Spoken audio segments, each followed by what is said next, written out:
the man who embodied the spirit of what Americans could be at their noblest.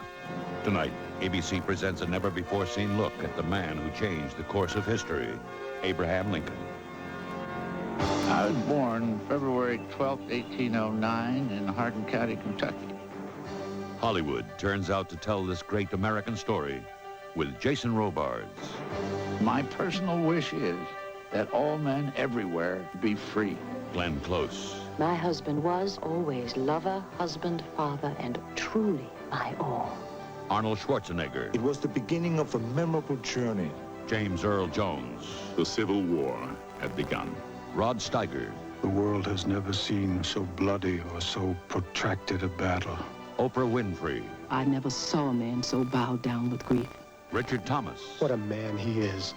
Something extraordinary is going to happen, and very soon. ABC proudly presents Lincoln next.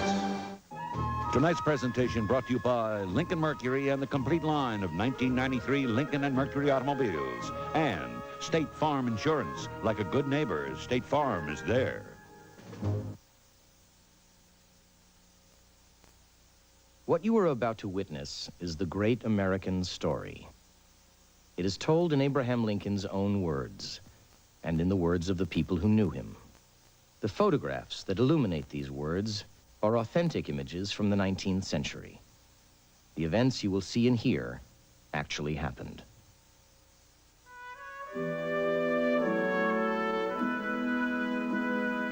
The year, 1901. The place, Springfield, Illinois. Their plain faces do not reveal the history they were witnessing. The body of Abraham Lincoln was hoisted out of the earth. It had been an uneasy rest for the 16th president, assassinated 36 years earlier. No coffin had ever been plagued in such a profane and deplorable manner. It had survived attempts by kidnappers. It had been hidden beneath cellar timbers. It had been buried at a secret spot, leaving the public to pay homage at an empty sarcophagus. It had been opened and reopened to check on who was really inside. Now, finally, Lincoln would be encased in 64 square feet of cement, never to be disturbed again. A generation had passed since the bullet was fired in 1865. The 20th century had arrived.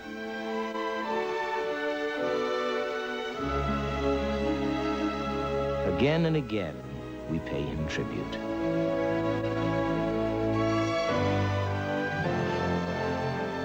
Again and again, we act out his life. Again and again, we tell his story.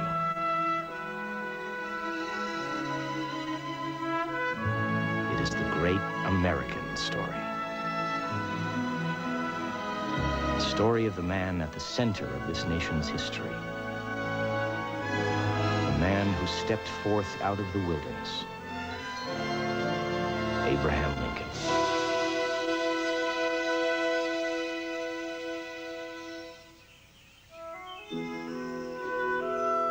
I was born February 12, 1809 in Hardin County, Kentucky, a mile or mile and a half from where Hodgensville is. I know no means of identifying the precise locality. It was on Nolan Creek. My earliest recollection, however, is of the Knob Creek place. I remember that old home very well.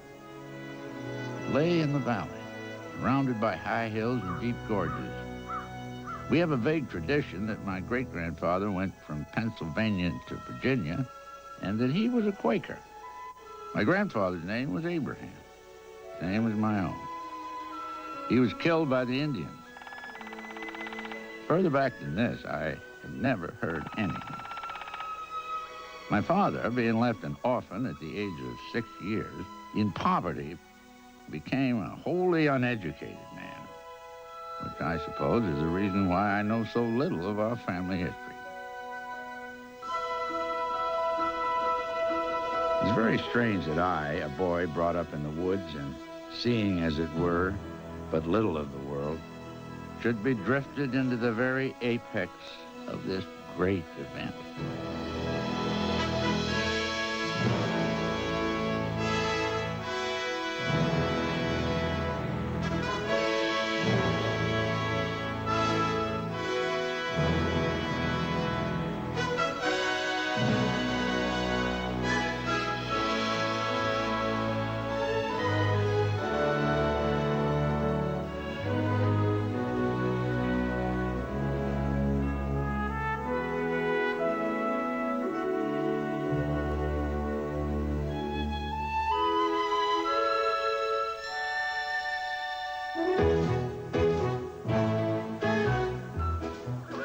Chicago, 1860. It all started here, at the Republican National Convention, with the surprise nomination of a little-known politician named Abraham Lincoln. He was a 51-year-old prairie lawyer from Illinois, without any executive experience whatsoever. At issue was slavery. 4 million black people held in bondage in the South. Lincoln pledged to stop it from spreading. On slavery's extension, he said, we must hold firm as with a chain of steel. Never till now has there been a time when the slaveholders have not dictated the choice of a president. The battle is over. The victory won. Hannibal Hamlin is elected vice president and Abraham Lincoln president of the United States.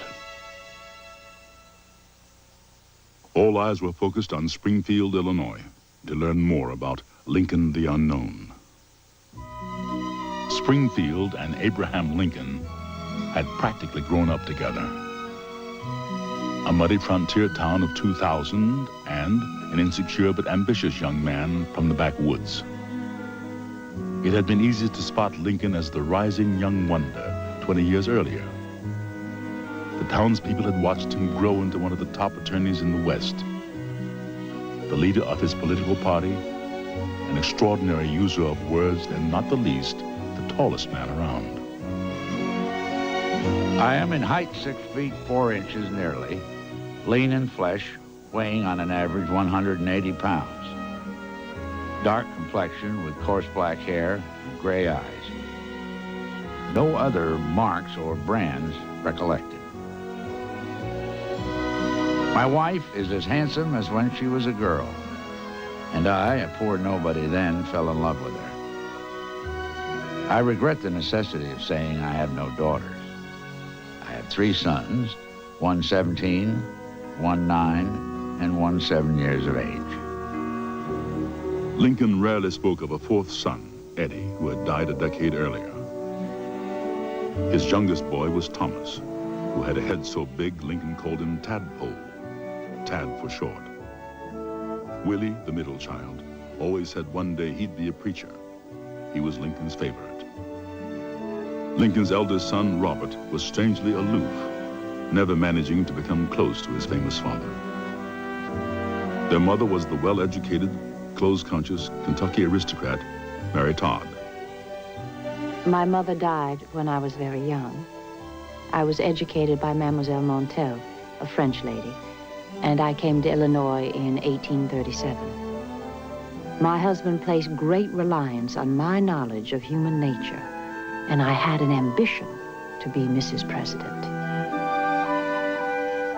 His house was a 2-story frame building with an outhouse in back and a stable behind it. He kept his own horse, fed and milked his own cow, sawed his own wood. He was both ordinary and extraordinary. To some, a great man in the making. To others, he was woefully unprepared for high office and the mounting crisis that faced him.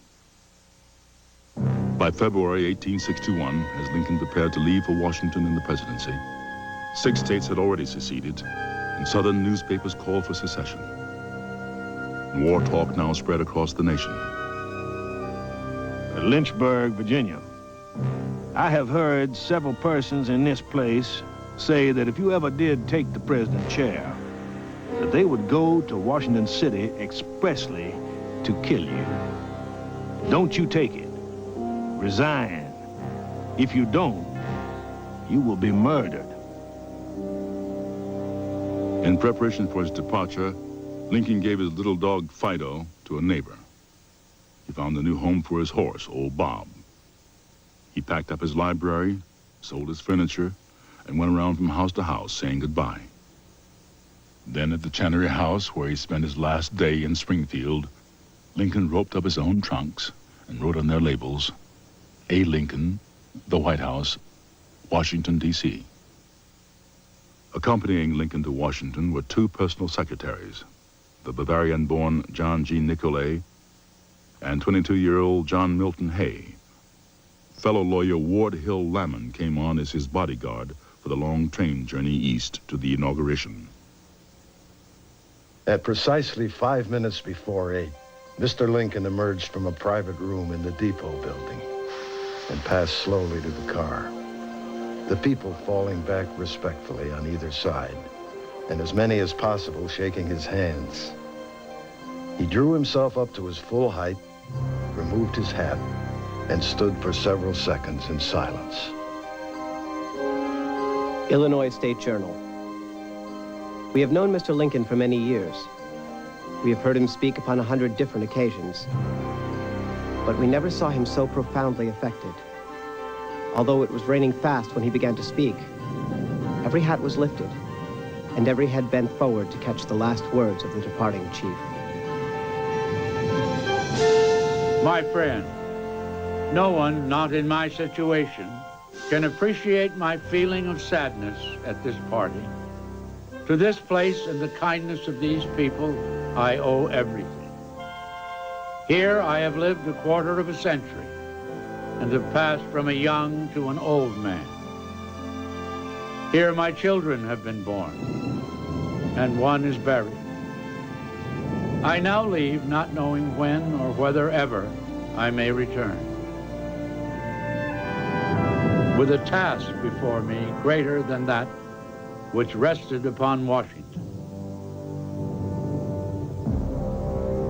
By the time Lincoln left for Washington, he had grown a full beard. A little girl named Grace Bedell had written him, his face was too thin. Why didn't he try growing his whiskers? Now, the face of the presidential Lincoln had emerged. It was the beginning of a memorable journey. On a whole route from Springfield to Washington, at almost every station was gathered a crowd of people in a hope to catch a glimpse of the face of the president-elect, or at least to see the flying train.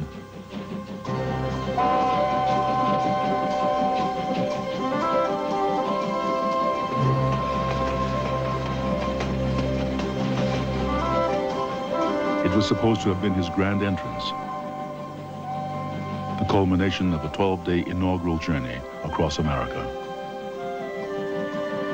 But the trip was spoiled by news that former Mississippi Senator Jefferson Davis had become president of what was called a new nation, the Confederate States of America, where slavery would be forever legal. There is serious danger of violence and assassination of Mr. Lincoln in his passage through Baltimore. All risk might be easily avoided by a change in a traveling arrangement which would bring his party through Baltimore by night train. The plan had been laid for my assassination. Some friend had given me this soft wool hat. I had never worn one in my life. I put on an old overcoat that I had with me and walked out of the house at the back door. Then I put on the soft hat without being recognized by strangers, for I was not the same man. Detective Alan Pinkerton smuggled Lincoln into a sleeping berth and hid him there, ensuring utter secrecy for the journey. It is now an acknowledged fact that there never was a moment from the day he crossed the Maryland line that he was not in danger of death by violence.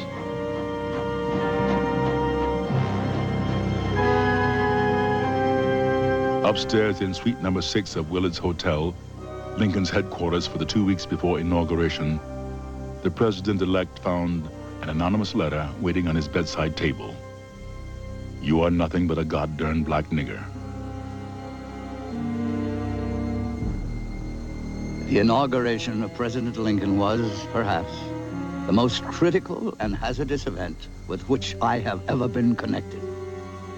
In the preceding 2 months, I had received more than 50 letters threatening assassination if I dared to protect the ceremony by military force. All along the line of the procession, General Scott stationed riflemen at intervals on tops of houses. Thousands of young men had come for the sole purpose of protecting Mr. Lincoln against violence or assassination. All well armed. There were strange rumors and a general feeling of uneasiness and anxiety prevailed.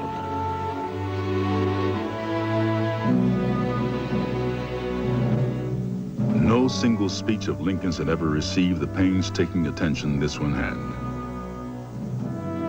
Lincoln called it the all-important document, his certificate of moral character. In your hands, my dissatisfied fellow countrymen, and not in mine, is the momentous issue of civil war. You can have no conflict without being yourselves the aggressors.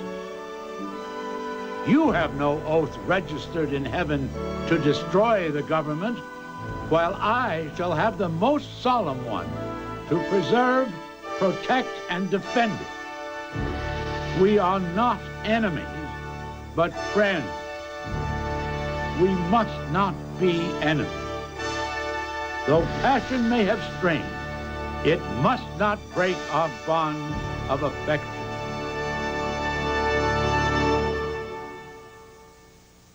Just 5 weeks into Lincoln's presidency, the Union was swiftly severed when South Carolina troops attacked Fort Sumter.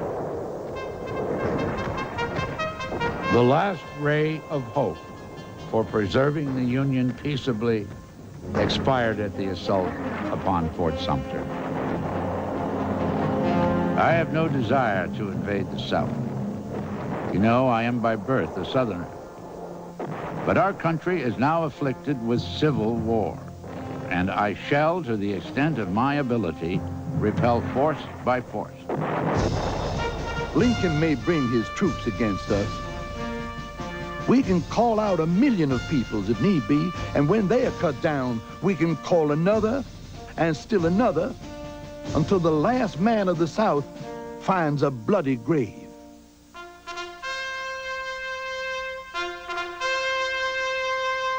The Civil War had begun.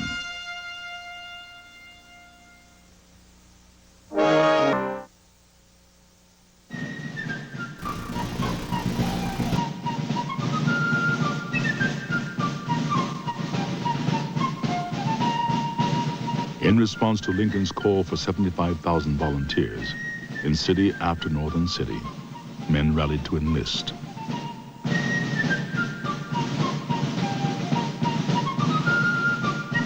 With flags waving and bands playing, the New York 7th Regiment headed south, hoping to reach Washington in time to defend it.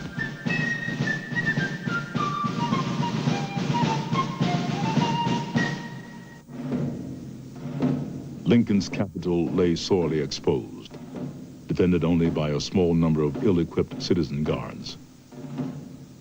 The town is full tonight of feverish rumors about a meditated attack. Housekeepers here are beginning to dread famine. Flour has made a sudden spring to $18 a barrel. Everybody seems filled with a vague distrust and recklessness. After walking the floor alone in silent thought, the president stopped and gazed long and wistfully out of the window. And unconscious of other presence in the room, at length broke out, "Why don't they come?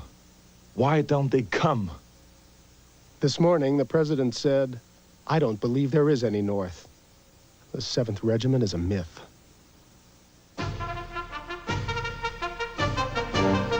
Then at noon on April 25th, the long wait was over. After marching through the night, the 7th Regiment finally arrived in Washington, amidst music and streaming flags and cheers. Washington entered upon his first festive mood in ages. The feeling everywhere was that the war would be over in a matter of months. At his headquarters in the White House, Lincoln was astonished by the sheer volume of work now awaiting him. The president would sit down at his desk day after day before a pile of documents 6 or 8 inches high and go at it like a laborer sawing wood. A crowd of visitors began to arrive early in the morning and were put out grumbling by the servants at midnight. Office seekers crowded his vestibule. Senators and congressmen lined up for private interviews. Generals reported the progress of the war. Instead of supporting him in his first difficult months, the 7 men Lincoln had chosen for his cabinet quarreled and undermined each other. Most of them thought the president inadequate, naive and indecisive. There was constant infighting and second-guessing. One friend warned Lincoln, "They'll eat you up." The president is an excellent man, and in the main wise. But he lacks will and purpose, and I greatly fear he has not the power to command. He joked with everybody on light and grave occasions. Often interrupted a cabinet council to just a half hour with the members before going to work. He told rambling, humorous backwoods stories. You've heard that they call me a rail splitter. Well, one day while I was Those waiting to see Lincoln in the halls outside his office were often annoyed to hear the president's high-pitched laughter and the slapping of his knee. And there is the scar. They say I tell a great many stories. I reckon I do. Just think of such a sucker as me as president. Many wondered if Lincoln was up to the job before him. They asked, who was this strange, rough-hewn man from the backwoods of America?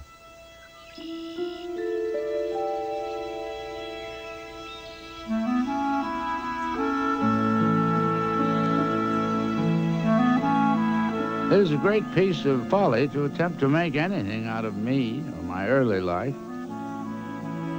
It can all be condensed to a single sentence: the short and simple annals of the poor.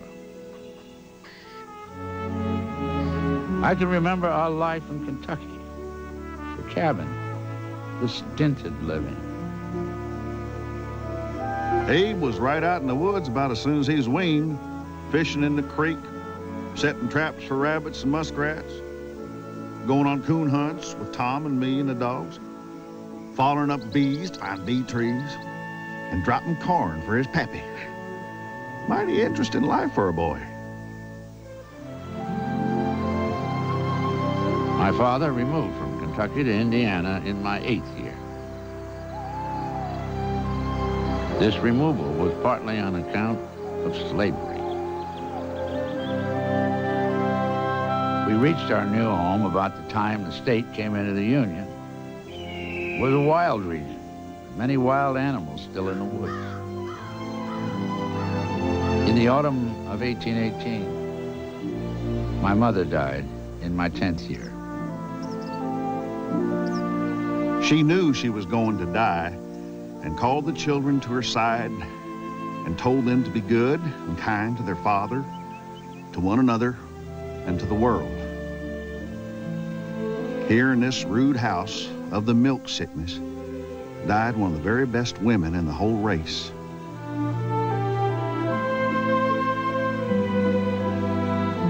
A year after Mother died, Father married Mrs. Sally Johnson, a widow with 3 children of her first marriage.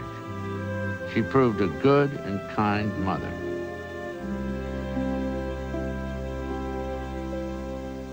In the fall, we commenced to cut the trees, clear out the brush and underwoods and forest for our new grand old log cabin.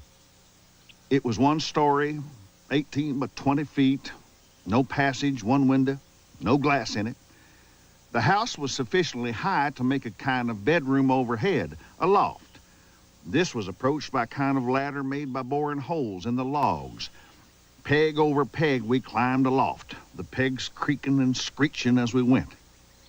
Here I and Abe slept. I made his first pen out of a turkey buzzard feather. After he learned to write, he was scratching his name everywhere. He ciphered on boards when he had no paper or no slate. And when the board would get too black, he would shave it off with a drawing knife and go on again. The aggregate of all my schooling did not amount to 1 year. Of course, when I came of age, I did not know much. Still, somehow, I could read, write, and cipher to the rule of 3. When Abe and I returned to the house from work, he would sit down in a chair, cock his legs up as high as his head, and read. He was a constant and voracious reader. I'm free to say that Abe was a mother's boy. I never could tell whether Abe loved his father very well or not. I don't think he did. I have seen his father knock him down.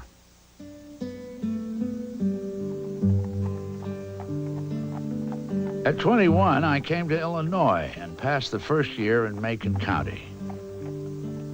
I was a hired laborer at $12 a month, mauling rails. In March 1831, I commenced the building of a flatboat on the Sangamon. Then I got to New Salem, where I remained as a sort of clerk in a store. Then came the Black Hawk War, and I was elected a captain of volunteers, a success which gave me more pleasure than any I've had since. I ran for the legislature the same year, 1832, and was beaten. The only time I've been beaten by the people.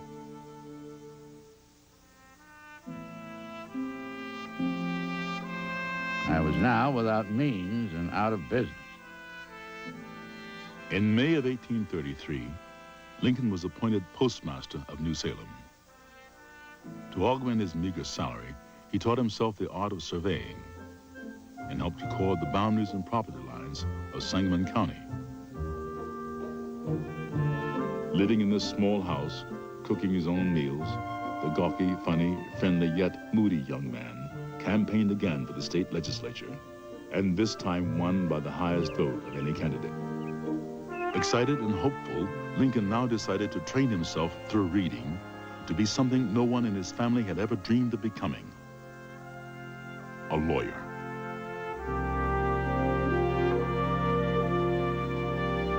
Every man is said to have his peculiar ambition. So I read at New Salem in good earnest.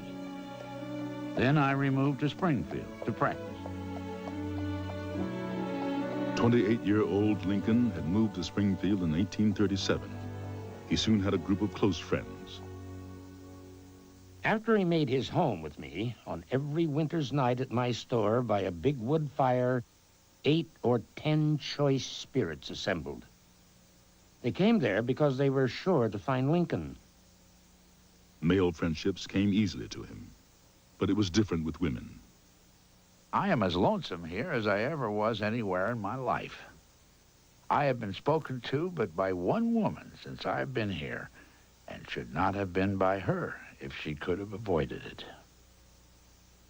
By 1839, Lincoln had become an occasional guest at the Ninian Edwards home, center of the Springfield social scene.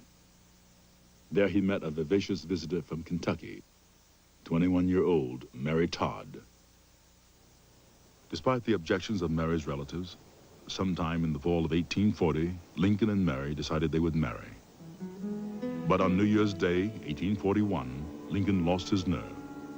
Afraid to take on the responsibility of marriage, he broke the engagement. The 31-year-old lawyer was thrown into a massive depression. Did you know that Mr. Lincoln was as crazy as a loon? Did you know that his special friends had to remove all razors, knives, and pistols from his room that he might not commit suicide? He went crazy, in my opinion, because he doubted his capacity to please and support a wife. In his lunacy, he declared he hated her. His depression would not allow Lincoln to move from his bed or eat or work. I must regain my confidence in my own ability to keep my resolves when they are made. In that ability, I once prided myself as the chief gem of my character. That gem I lost. I have not regained it, and until I do, I cannot trust myself in any matter of much importance. By the summer of 1842, Lincoln's nerve finally returned, and he and Mary worked out a reconciliation. Mary came down one morning and announced she and Mr. Lincoln would be married that night, and I can tell you I was angry. I said, Mary Todd, even a free Negro would give her family time to bake a ginger cake. Mary was my ward, and if she was going to be married, it must be from my house.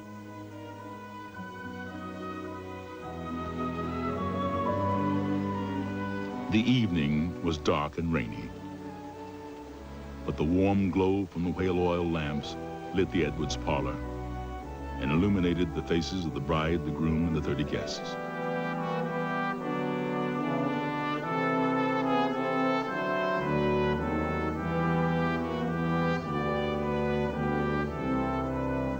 With this ring I thee wed, and with all my worldly goods. Parson Dresser married the couple. For as much as Abraham and Mary have... The ceremony was held in front of the Edwards fireplace. ...and have witnessed the same before God and this company, I pronounce that they are man and wife together. As heavy rain beat against the windows, the odds seemed stacked against them. But Lincoln's doubts were over now. Nothing new here except my Mary, which to me is a matter of profound wonder.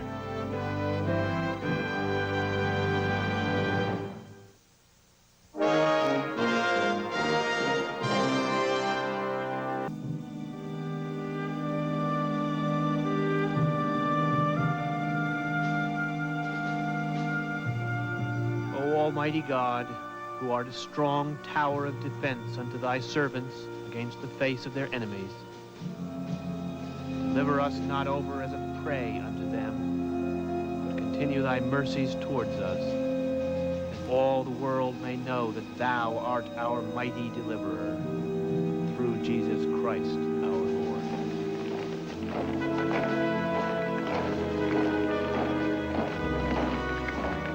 As the Battle of Bull Run raged, Lincoln sat tensely in the telegraph office of the War Department, receiving dispatches every 15 minutes. It was the first major land battle of the war, and much rode upon its outcome.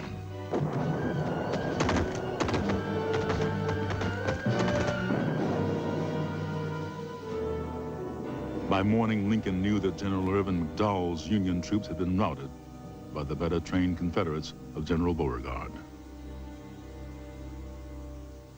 The capture of Washington seems now to be inevitable. While Lincoln, Scott, and the cabinet are disputing who is to blame, the city is unguarded and the enemy at hand. If the rebel forces had known the extent of their success, the capital would easily have fallen into their hands. The result of this battle took the whole country by surprise.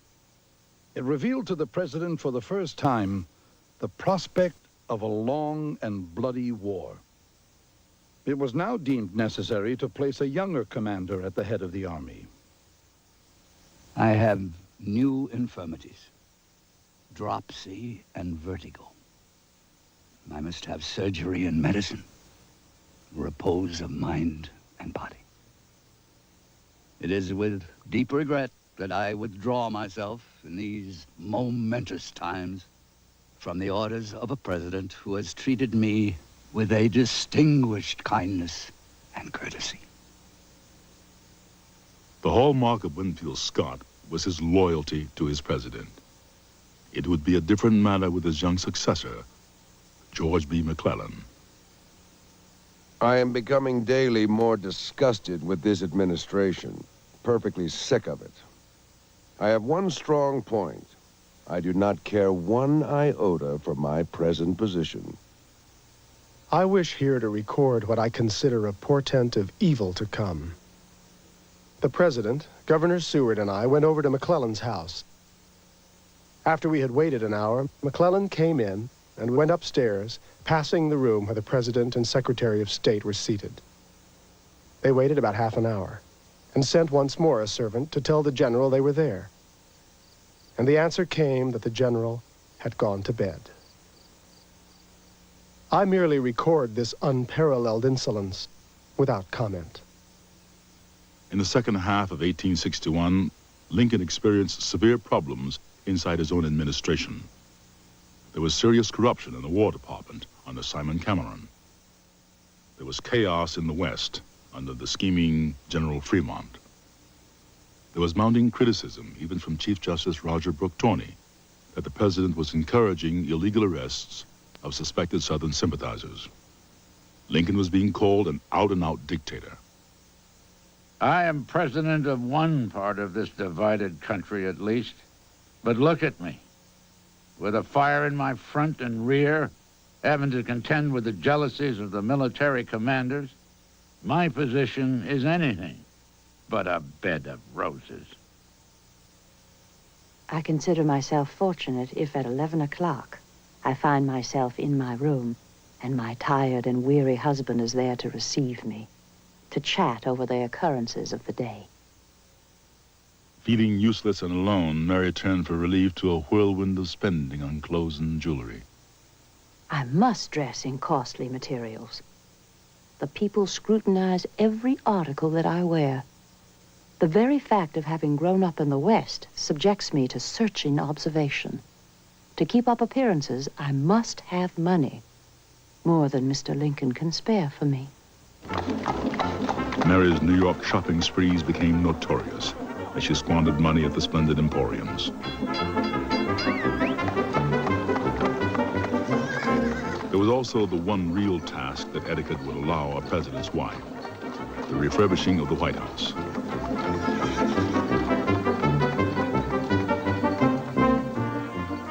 In 8 short months, she had overspent an allotment meant to last 4 years. I often laugh and tell Mr. Lincoln that I am determined my next husband shall be rich. Mr. Lincoln is too honest to make a penny outside of his salary. Consequently, I have no alternative but to run in debt. If he knew the extent, the knowledge would drive him wild. Mary tried to hide the extravagances from the president until it was no longer possible. I have called, Mr. President, on a matter about which I have no official concern. Mr. Carroll has presented a bill of some $7,000 over the appropriation for furnishing this house, and before I can pay it, it must have your approval. It was all wrong to spend 1 cent at such a time. The house was furnished well enough, better than any one we ever lived in. It can never have my approval. I'll pay it out of my own pocket first. It would stink in the nostrils of the American people to have it said that the President of the United States had approved a bill overrunning an appropriation of $20,000 for flub-dubs for this damned old house, when the soldiers cannot have blankets.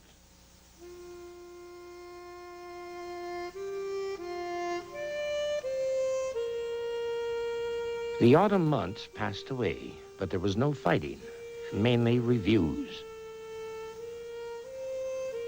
The winter months came. General McClellan's Grand Army, being now thoroughly organized and disciplined, went not to fight, but into winter quarters. And the people, ever patient, waited for springtide.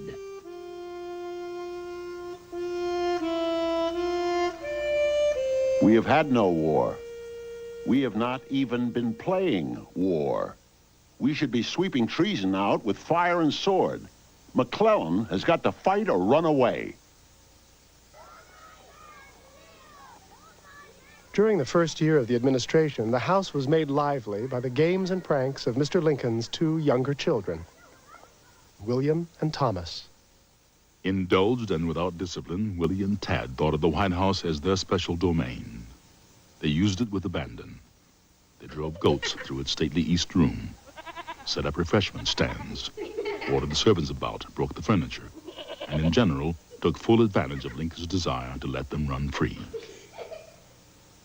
Tad was a merry, warm-blooded, kindly little boy, perfectly lawless. He ran continually in and out of his father's cabinet, interrupting his gravest labors and conversations. Let him run. There's time enough yet for him to learn his letters and get pokey. Willie and his father were intimates, often seen hand in hand. His mother doted on him. When I would go in her room, almost always I found blue-eyed Willie there, reading from an open book or curled up in a chair with pencil and paper in hand. Willie, darling boy, was always the idolized child of the household. So gentle, so meek.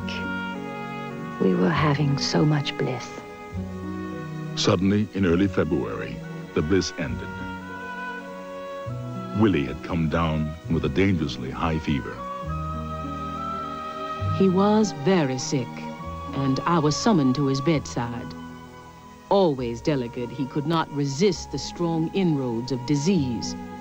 The days dragged wearily by, and he grew weaker and more shadow-like. The probable cause of Willie's illness was in the White House water, piped in directly from the sewage-infested Potomac River.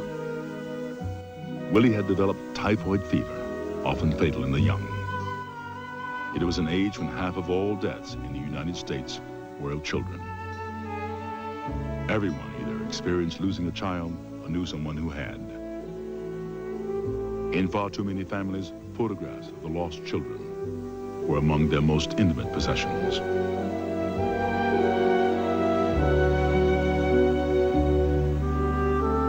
I trust never to witness such suffering ever again, Mary had said after helping a friend through her child's death from typhoid in 1860. But here it was, attacking her own beloved Willie. All that human skill could do was done for our boy. I fully believe the severe illness he passed through was but a warning to us that one so pure was not to remain long here. I was worn out with watching and was not in the room when Willie died, but was immediately sent for. I assisted in washing him and laid him on the bed when Mr. Lincoln came in. He came to the bed and lifted the cover from the face of his child, gazed at it long and earnestly. I never saw a man so bowed down with grief. I was lying half asleep on the sofa in my office when his entrance roused me.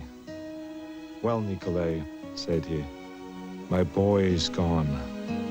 He's actually gone." And bursting into tears, turned and went into his own office. Lincoln was devastated. Twice he had his son disinterred so he could gaze upon his face. And each Thursday, he shut himself away in the boy's bedroom to mourn. But slowly, Lincoln came to terms with Willie's death. He simply refused, finally, to become trapped in his grief. I believe it is the inalienable right of man to be happy or miserable at his own decision. And I, for one, make the choice of the former.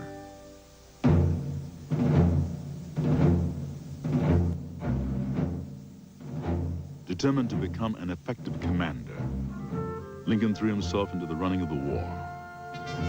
He made daily trips to the military camps surrounding Washington, meeting the soldiers, sharing the general's counsels. Lincoln vigorously backed the building of a fleet of heavily armed warships called ironclads.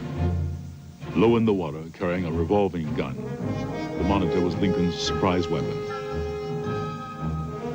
Lincoln decided in May to actually take to the field as commander-in-chief. He spent a week directing an attack on Norfolk, Virginia.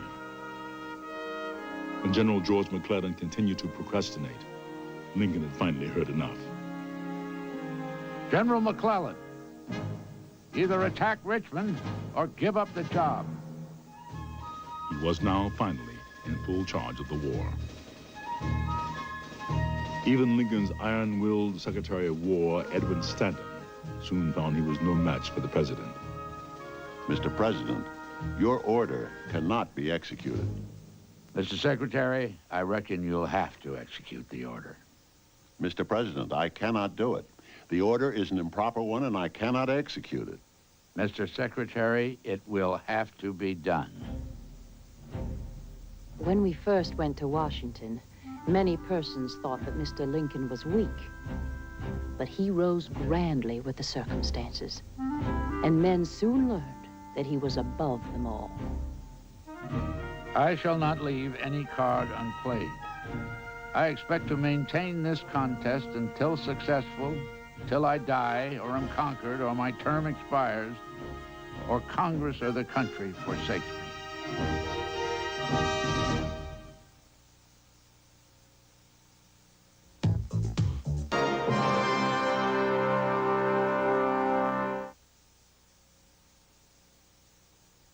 Our new government rests upon the great truth that the Negro is not equal to the white man, that slavery is his natural and normal condition.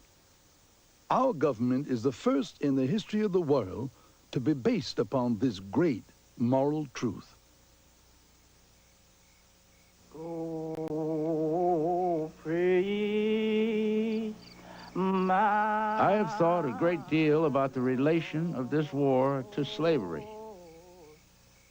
When the war came, 1/8 of the whole population were colored slaves, not distributed generally over the Union, but localized in the southern part of it.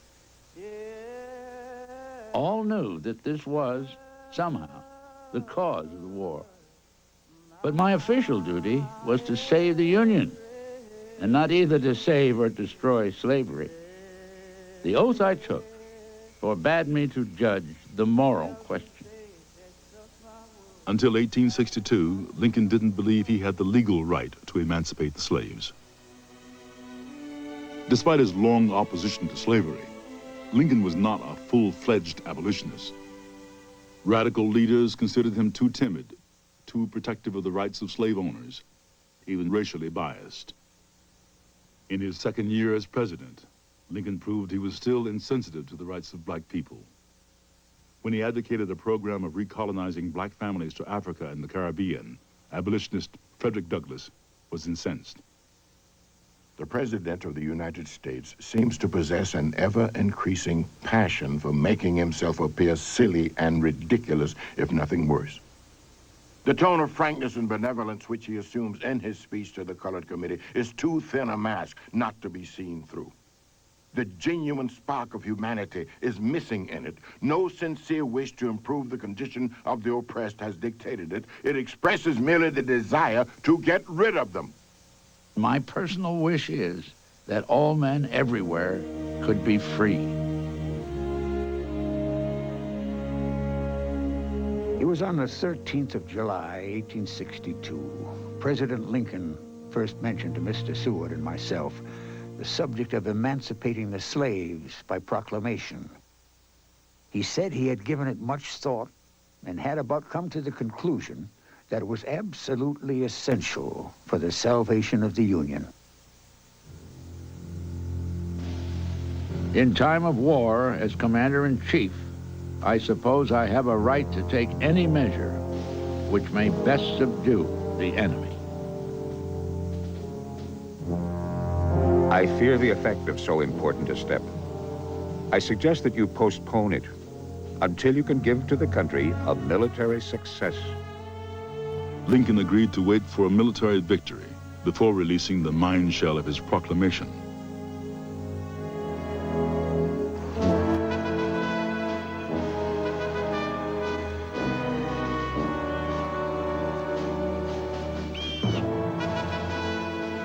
The Battle of Antietam was fought on September 17th. For Northern soldiers, it was the most terrifying challenge of the war. The first major confrontation on Union soil. The war's cruelty reached new heights for both North and South. Cavalry and artillery power were used at unprecedented levels. The news came, I think, on Wednesday that the advantage was on our side. I determined to wait no longer. I was then staying at my residence at the Soldiers' Home. Here I finished writing the second draft of the preliminary proclamation, came up on Saturday, called the cabinet together to hear it. I fixed it up a little Sunday, and Monday I let them have it. Gentlemen, on the first day of January in the year of our Lord, 1863, all persons held as slaves within any state or portion of state in rebellion against the United States shall then, thenceforth, and forever be free.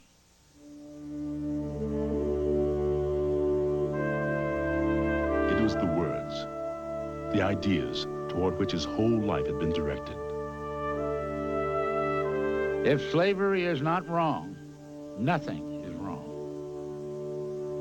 I cannot remember when I did not so think and feel. In 1846, I was elected to the lower house of Congress. Even then, slavery exercised the power of making me miserable. As a congressman, Lincoln was exposed to slave auctions and became disgusted by the sight of men and women being treated, as he put it, precisely like droves of horses. He introduced the bill that would have forever outlawed the hated practice in the District of Columbia. It was one of his chief efforts in Congress. The bill failed, and so did Lincoln's attempt to secure a second term in office.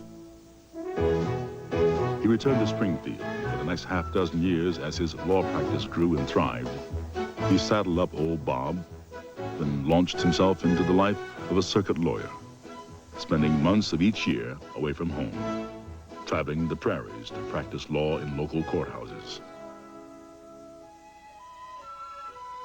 When Lincoln was home in Springfield, his headquarters was across the street from the courthouse. It was a second-story rented room that looked out over a back alley. Here, Lincoln and his partner, William Herndon, worked on nearly a third of all cases in the Sangamon County Court. From 1849 to 1854, I practiced law more assiduously than ever before. I was losing interest in politics when the repeal of the Missouri Compromise aroused me again. Now settlers in the West would be allowed for the first time to either establish or exclude slavery as they saw fit. It is wrong in its direct effect, letting slavery into Kansas and Nebraska.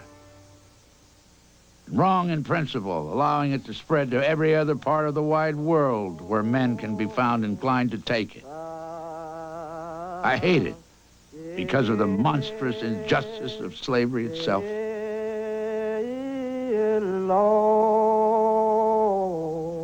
In March 1857, the Supreme Court held that Dred Scott, being descended from an African slave, was not and could not be a citizen of the United States. There was needed but one step further, namely, for the court to say that every state would thus become a slave state. Lincoln threw himself body and soul into the great issue. Over the next 3 years, as he rose steadily in Illinois politics, he became known as the most reasonable and passionate opponent of the extension of slavery. On June 16, 1858, Lincoln was chosen by the newly established Republican Party to run for the U.S. Senate against the powerful incumbent Stephen A. Douglas. I shall have my hands full. He is a strong man of the party, full of wit, facts, dates, and the best stump speaker in the West. He's as honest as he is shrewd, and if I beat him, my victory will be hard won. On the night of his party's nomination, in a speech more important than any he had ever given, Lincoln called the country a house divided. I believe this government cannot endure permanently half slave and half free, he insisted. It will become all one thing or all the other. A house divided against itself cannot stand.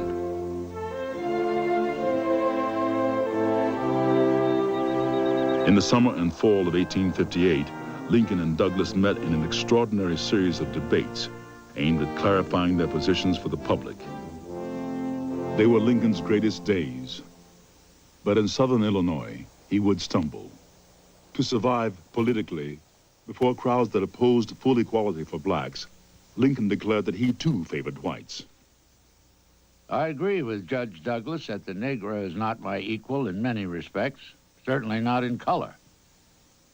Perhaps not in intellectual and moral endowments. I have no purpose to introduce political and social equality between the races.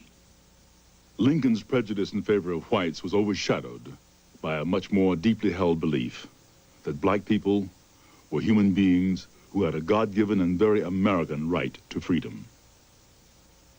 The Lincoln-Douglas debates showed Lincoln as an uncompromising opponent of slavery. Drawing crowds of 10, 15, 20,000 and more, it was oratory, politics, and outdoor entertainment rolled into one. One New York reporter exclaimed, "The prairies are on fire." I hold that the signers of the Declaration of Independence had no reference to Negroes at all when they declared all men to be created equal. They did not mean the Negro, nor the savage Indians, nor the Fiji Islanders, nor any other barbarous race. They were speaking of white men. Our fathers left slavery in the course of ultimate extinction. Judge Douglas and his friends wish it to become national and perpetual.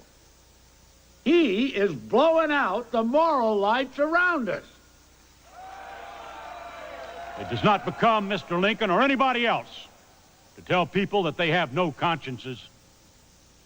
Judge not, lest ye shall be judged. The Democratic Party has deliberately taken Negroes from the class of men and put them in the class of brutes. I want every man to have a chance, and I believe a black man is entitled to it. I am told a rich black Negro is now traveling this part of the state, making speeches for his friend Lincoln as the champion of the black men.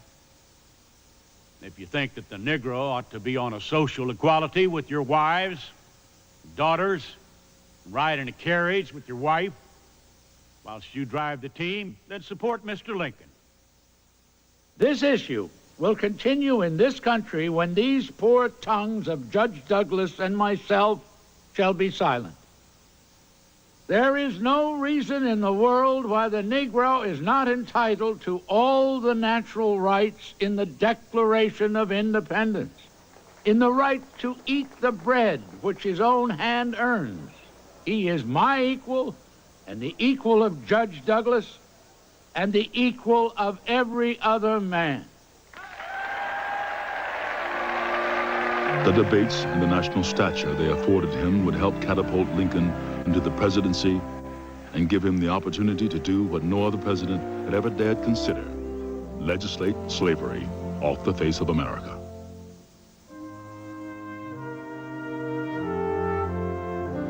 On January 1st, 1863, the formal and solemn announcement was made that thereafter the government would be found on the side of emancipation.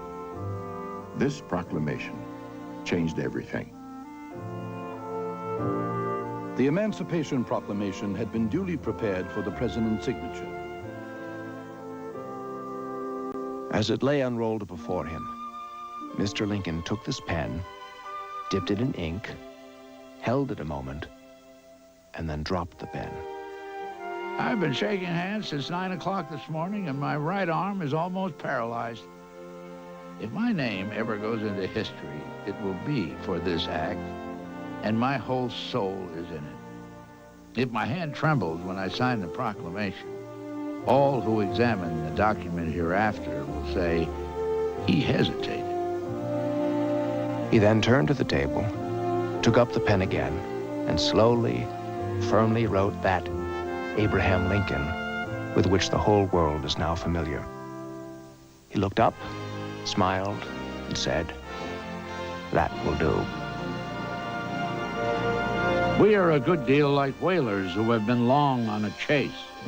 At last, we have got our harpoon fairly into the monster.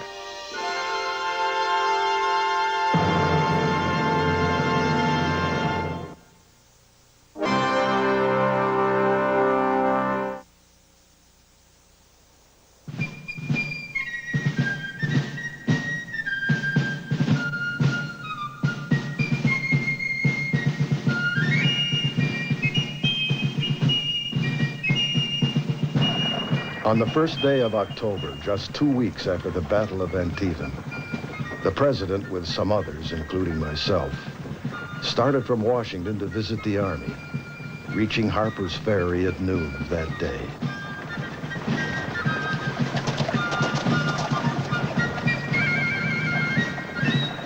His Excellency the President honored the Army of the Potomac with a visit and remained several days, during which he went through the different encampments and reviewed the troops.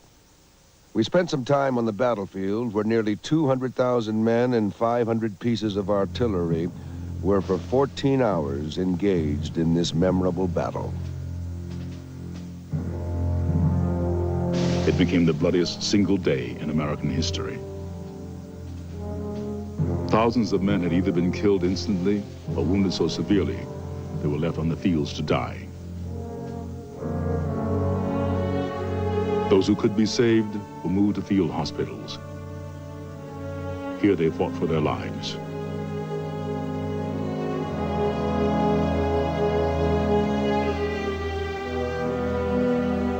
Eventually, there would be over 1 million such survivors.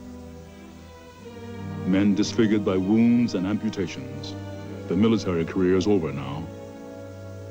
Men fortunate just to be alive.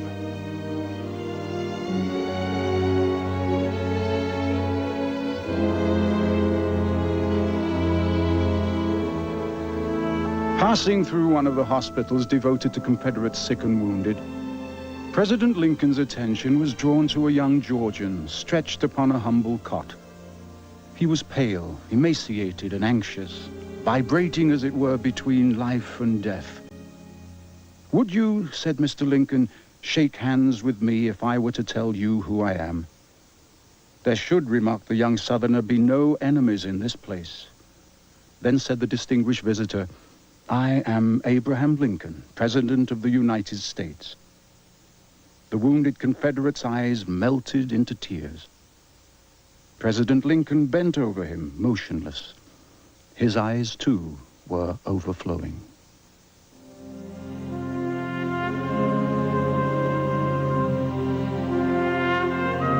In all, 23,000 had been killed or wounded at Antietam. Nearly 60% were Union soldiers.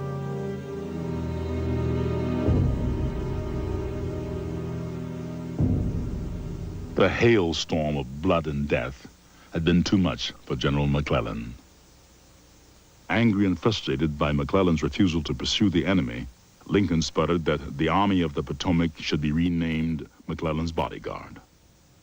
McClellan is constitutionally too slow. The president's patience is at last completely exhausted with his inaction and never-ending excuses. October 6, to McClellan. The president directs that you cross the Potomac and give battle to the enemy or drive him south. Your army must move now while the roads are good. October 24th, to McClellan. I have just read your dispatch about sore-tongued and fatigued horses. Will you pardon me for asking what the horses of your army have done since the Battle of Antietam that fatigues anything?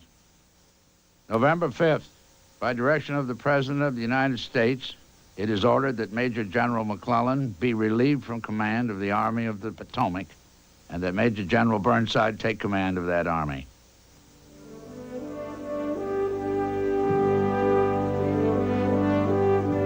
A group of Indians called today upon their great father. The tycoon amused them immensely by airing the 2 or 3 Indian words he knew. I was amused by his awkward efforts to make himself understood by speaking bad English.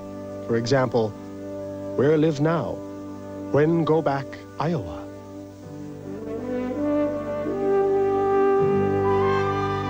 Lincoln had grown up with some limited awareness of American Indians.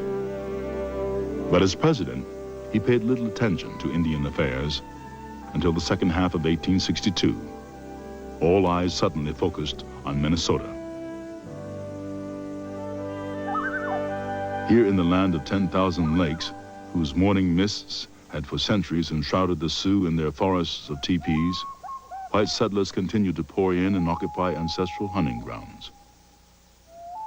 Finally, a major confrontation erupted. In the month of August, the Sioux Indians in Minnesota attacked the settlements in their vicinity with extreme ferocity, killing indiscriminately men, women, and children.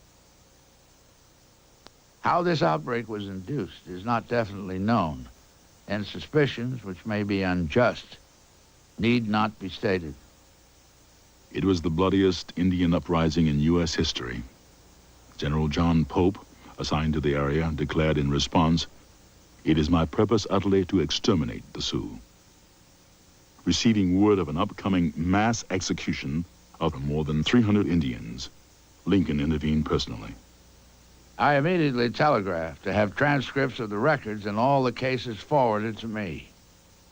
Anxious not to act with so much clemency as to encourage another outbreak on the one hand, nor with so much severity as to be real cruelty on the other, I caused a careful examination of the records of trials to be made.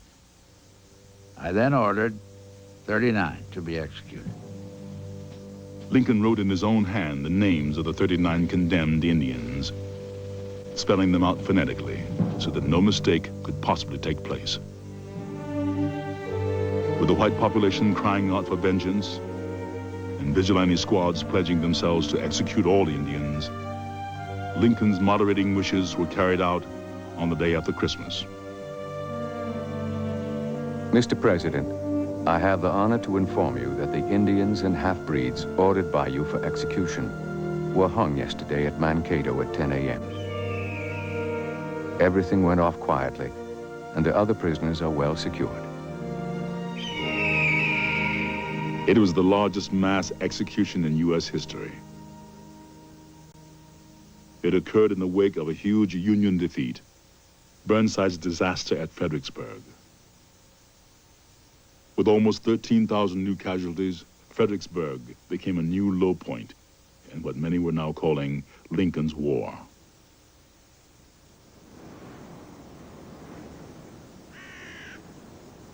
To brighten the winter afternoon, Lincoln requested a visit with Commander Foote, a performing midget. He had heard about him from another tiny man he had brought to the White House, Commodore Nutt. Both were employees of America's greatest showman, the irrepressible Phineas Taylor Bonham. His American Museum lay across the street from the Astor House in New York. On their stay there in 1861, Mary Lincoln hadn't been able to resist taking the boys over to see Bonham's wonders.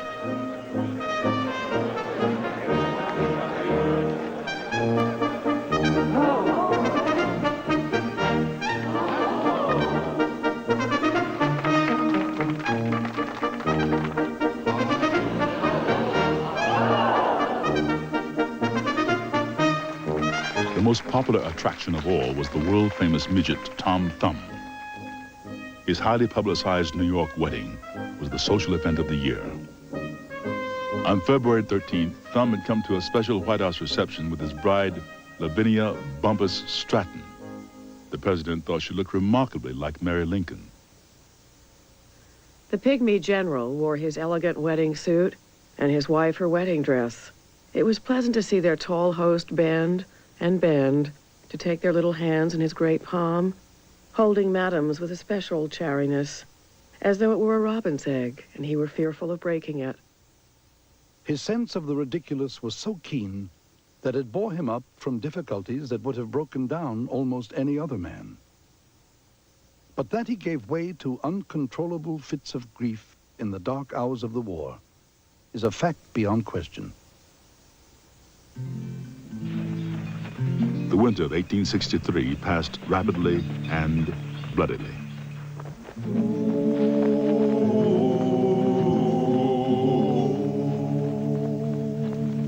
At night we sleep on the cold, cold ground, where there's no lodging to be found.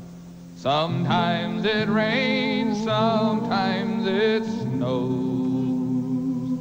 The icy wind around us blows. Lincoln continued his search for the right commander for the Army of the Potomac. A month after the disaster at Fredericksburg, Ambrose Burnside was turned out of the job. Now Lincoln appointed a rough, ambitious, hard-drinking soldier known as Fighting Joe Hooker. Major General Hooker, I have placed you at the head of the Army of the Potomac. Beware of rashness, but with energy and sleepless vigilance, go forward and give us victories. But instead of victories, Hooker brought more defeat. In early May, boasting that his soldiers would destroy what he called the Confederate ragamuffins, Hooker led his men into one of the worst bloodlettings of the entire war, the Battle of Chancellorsville. About 3 o'clock in the afternoon, the door opened and Lincoln came into the room. He held a telegram in his hand and in a voice trembling with emotion said, "Read it. News from the Army. The result of the fighting at Chancellorsville." Clasping his hands behind his back, he walked up and down the room saying, my God, what will the country say? What will the country say?"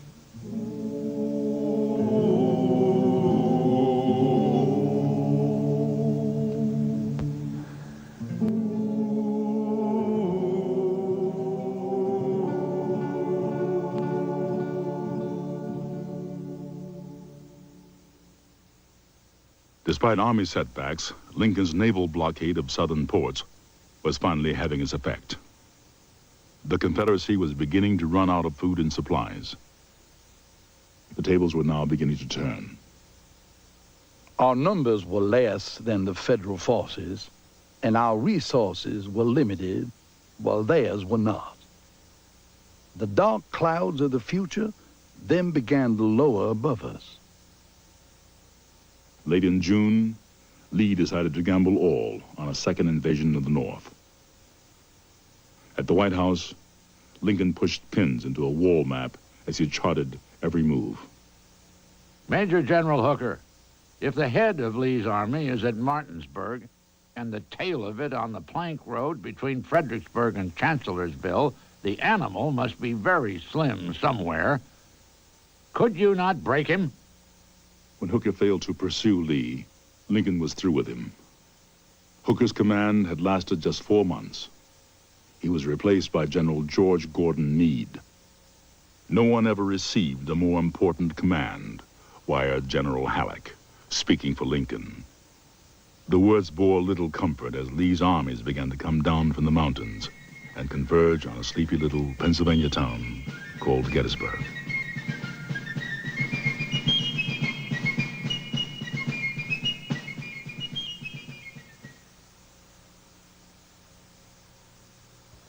We'll continue in a moment.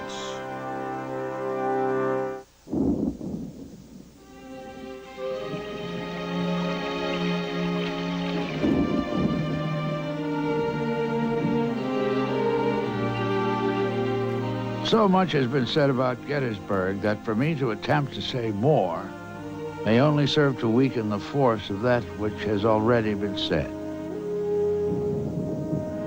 When Lee crossed the Potomac and entered Pennsylvania, followed by our army, I felt that the great crisis had come. I knew that defeat in a great battle on northern soil would mean the loss of Washington, to be followed perhaps by the intervention of England and France in favor of the Confederacy. The burden was more than I could bear. Suddenly, almost by accident, in a little Pennsylvania town that made carriages, two great armies came face to face. It was the showdown of the war. Whoever won here might well claim victory over all. And Lincoln knew this. The losses at Gettysburg over the next 3 blistering hot days were staggering. 17,000 on day 1. 16,000 on day 2.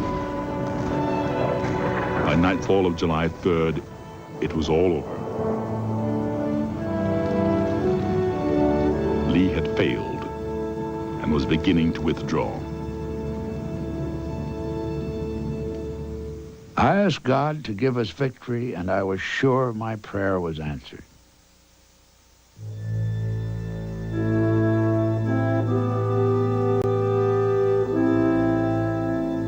At Gettysburg, once quiet farmland had become a huge emergency field hospital. Long tables had been set up in the woods for amputations.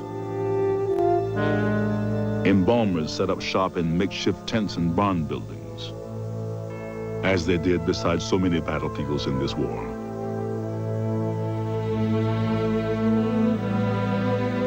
The ground is covered with the dead, while the air is poisoned with odors from the festering corpses which lie on the green earth, or are but imperfectly buried beneath. The imagination revolts, but it is one of the inevitable parts of this horrid war. Now, out of a profound need to bring sense and order and reverence for life to this unspeakable chaos and horror, the idea was born for a special military cemetery right here on this fighting ground. Lincoln's attention, however, remained riveted on Lee's retreat. The president said this morning with sadness and despondency that Meade still lingered at Gettysburg when he should have been cutting off the retreating army of Lee. About noon came the dispatch stating that our worst fears were true. The enemy had gotten away unhurt. The president was deeply grieved. My dear General, I do not believe you appreciate the magnitude of the misfortune involved in Lee's escape. He was within your easy grasp, and to have closed upon him would have ended the war. As it is, the war will be prolonged indefinitely. Your golden opportunity is gone, and I am distressed immeasurably because of it. To press the war to a successful conclusion, the Union needed men, and more men. To get them, Lincoln created the draft, and many didn't like it. Men can be had only voluntarily or involuntarily. Shall we shrink from this? Are we degenerate? Has the manhood of our race run out? I must have men. Why does the government reject the Negro? Is he not a man? Can he not wield a sword, fire a gun, march and countermarch, and obey orders like any other? If persons so humble as we can be allowed to speak to the President of the United States, we would tell him that this is no time to fight with one hand when both are needed, that this is no time to fight with only your white hand and allow your black hand to remain tied. A man drowning would not refuse to be saved, even by a colored hand.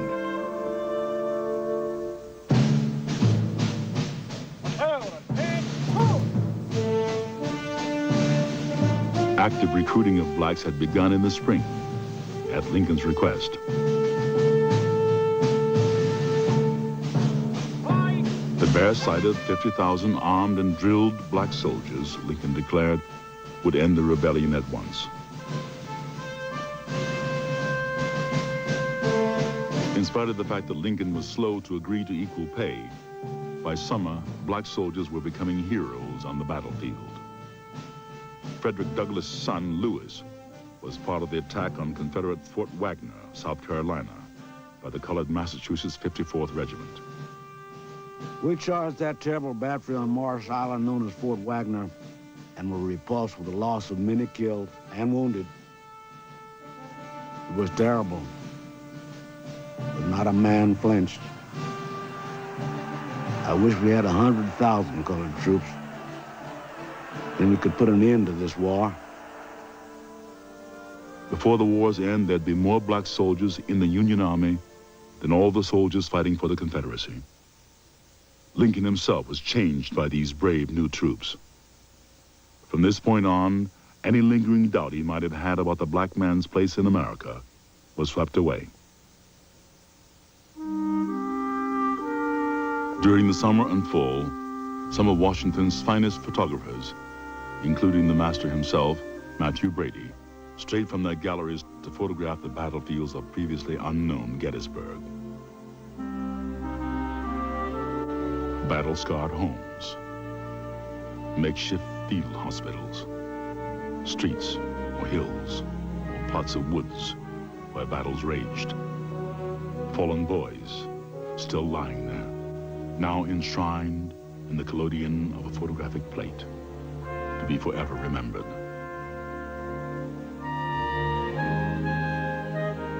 The New York Times reported, if Brady has not brought bodies and laid them in our dooryards and along the street, he has done something very like it. Work at the new National Cemetery at Gettysburg was going forward steadily. Black laborers exhumed 60 bodies a day at $1.59 each. They moved them in pine coffins to the new burial grounds.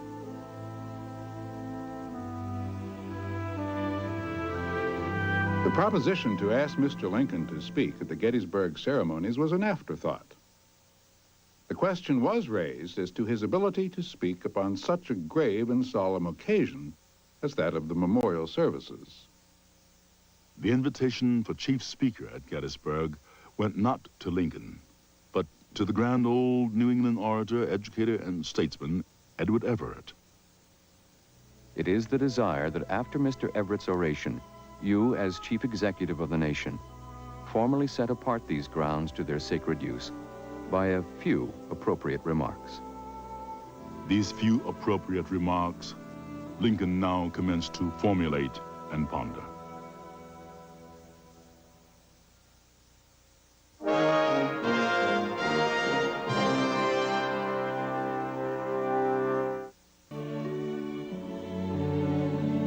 My husband was 14 years and 10 months older than myself, and was, from my 18th year, always lover, husband, father, and all to me. Truly my all. Mrs. Lincoln's love for her husband sometimes prompted her to act very strangely. She was extremely jealous of him, and if a lady desired to court her displeasure, she could select no surer way to do it than to pay marked attention to the president.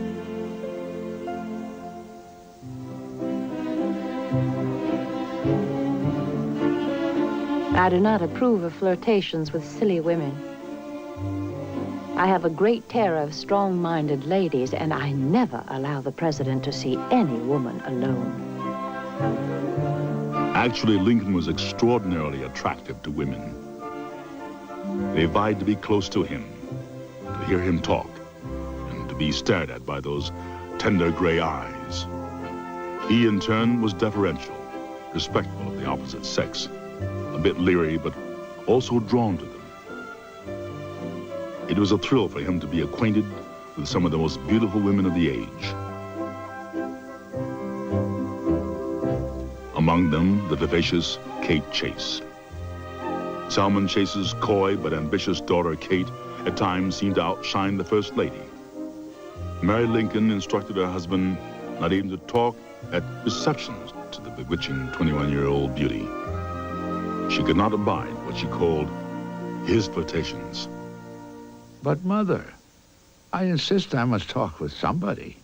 I can't stand around like a simpleton and say nothing.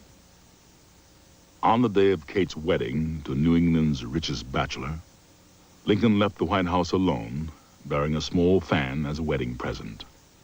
Mary remained at home with the convenient chill. This was less than a week before the president's scheduled departure for Gettysburg.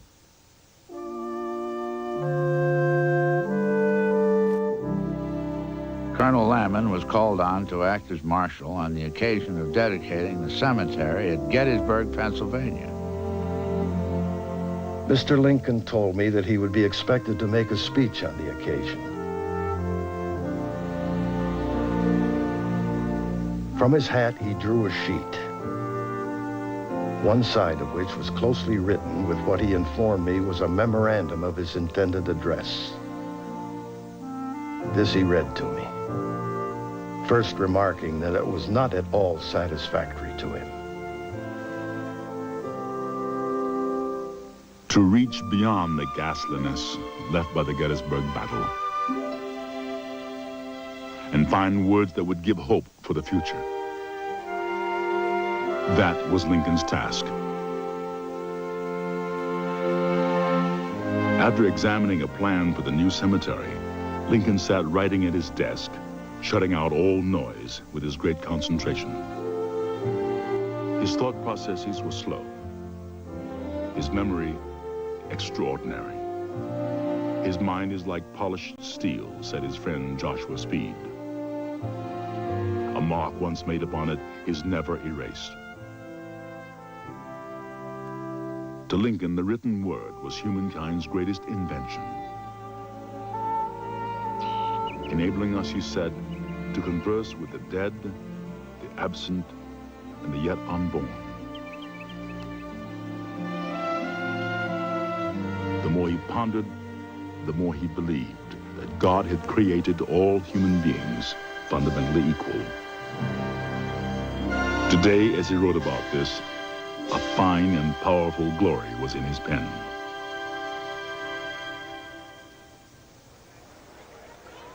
Thousands had streamed into Gettysburg for the great occasion, and town hotels and private dwellings alike were filled to overflowing.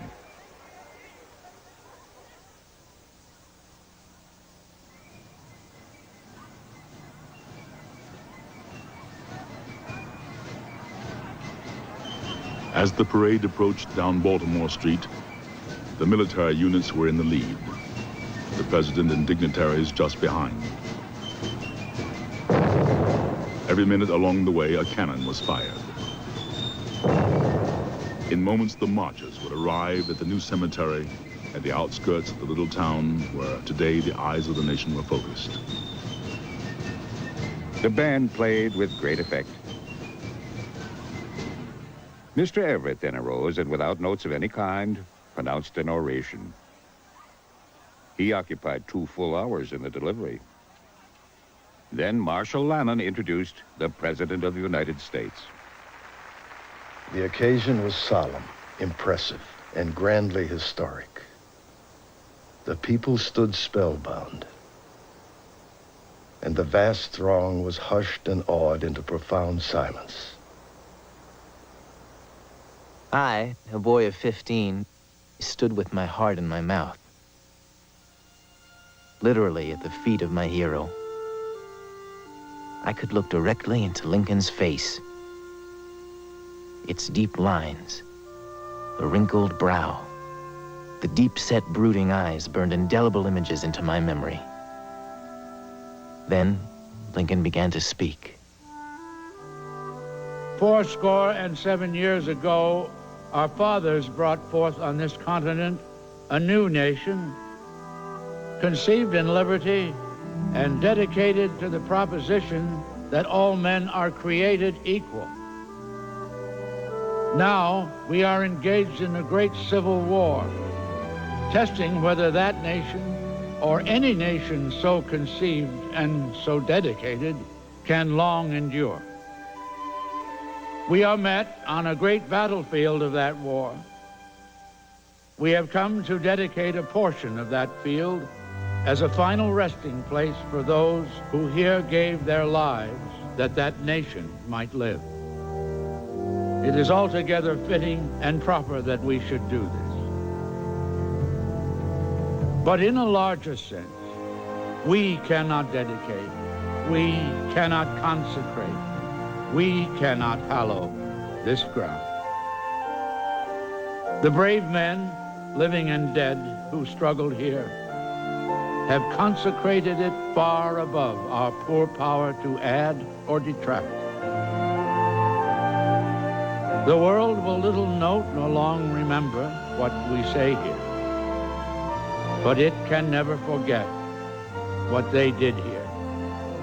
It is for us, the living, rather, to be dedicated here to the unfinished work which they who fought here have thus far so nobly advanced. It is rather for us to be here dedicated to the great task remaining before us, that from these honored dead we take increased devotion to that cause for which they gave the last full measure of devotion, that we here highly resolve that these dead shall not have died in vain, that this nation, under God, shall have a new birth of freedom, and that government of the people, by the people, for the people, shall not perish from the earth.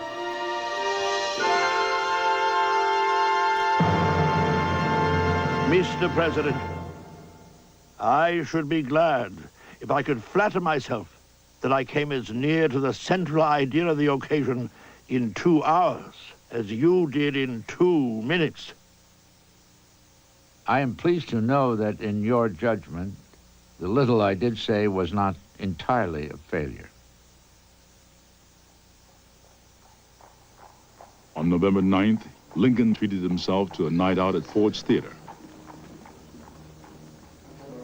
At the middle of his presidency, with 17 grueling months still ahead of him, Lincoln came to watch a play called The Marble Heart, the story of a Greek sculptor whose statues of beautiful women came to life.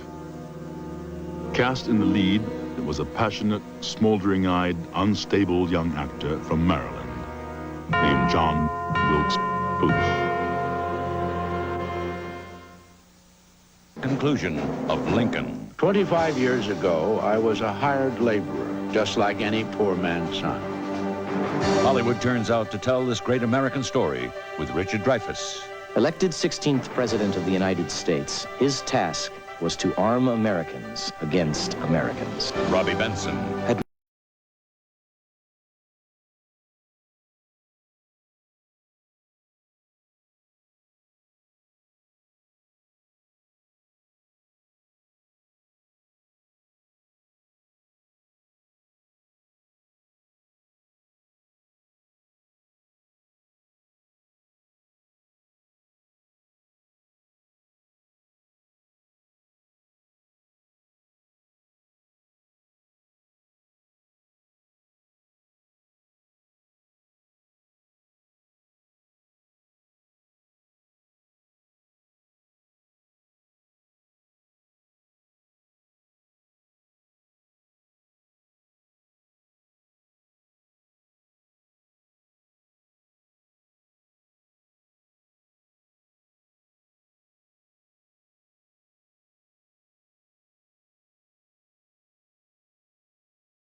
that I can better serve the nation in its need and peril than any new man could possibly do.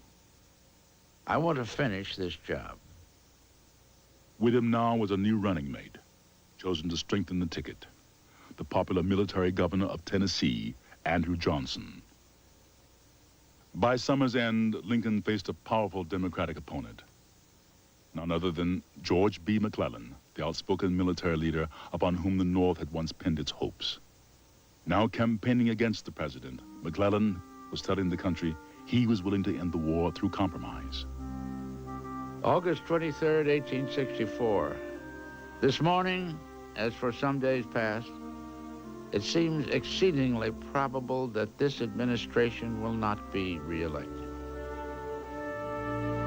I'm going to be beaten, and unless some great change takes place, badly beaten.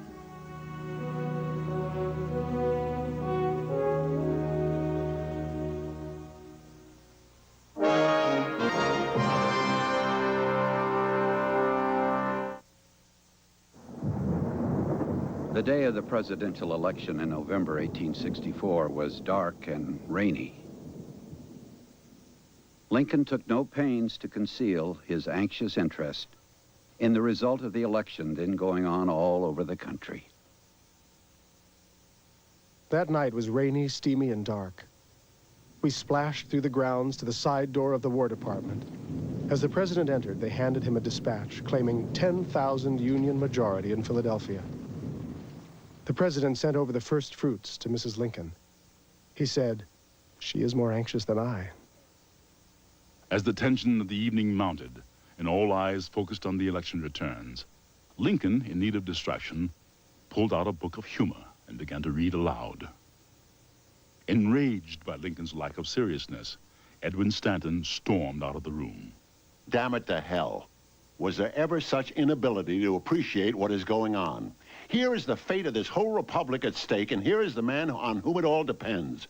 Turning aside from this monumental issue to read damn silly trash.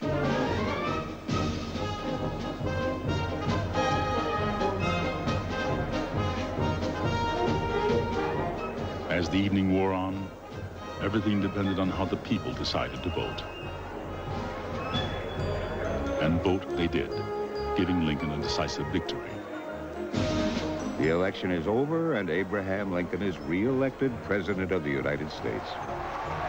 Thank God it is thus, for it's the salvation of the country. From the hour of Mr. Lincoln's re-election, the Confederate cause was doomed.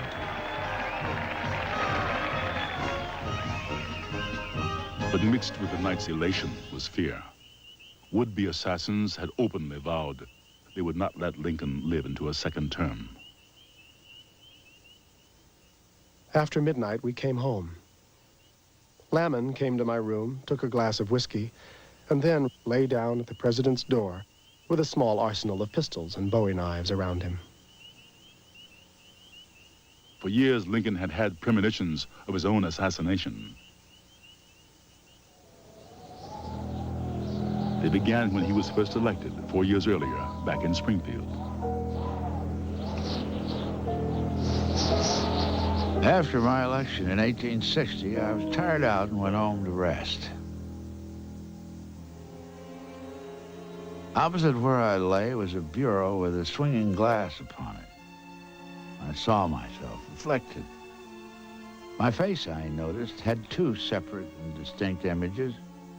One of the faces a little paler, say 5 shades than the other. I got up, and the thing melted away. My wife thought it was a sign that I was to be elected to a second term of office, and that the paleness of one of the faces was an omen that I should not see life through the last term.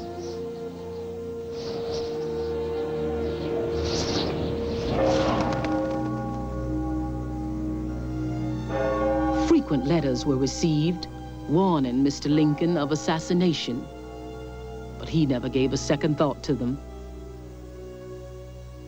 The letters, however, sorely troubled his wife.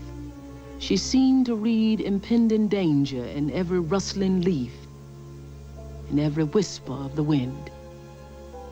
Father, you should not go out alone.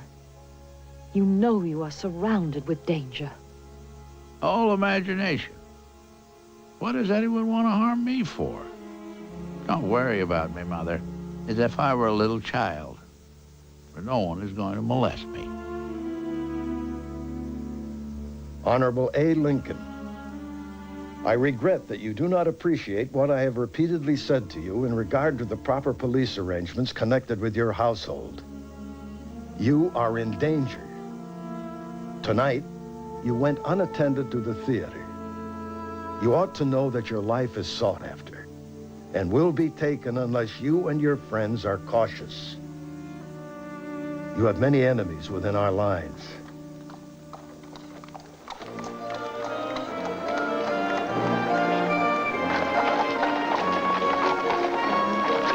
Ever since summer, the actor John Wilkes Booth and his two brothers had planned a special New York benefit performance of the play Julius Caesar. On Friday, November 25th, the play was performed at New York's Winter Garden Theater to a packed house. It was proclaimed the greatest theatrical event in New York history. It was John Wilkes Booth's last serious performance.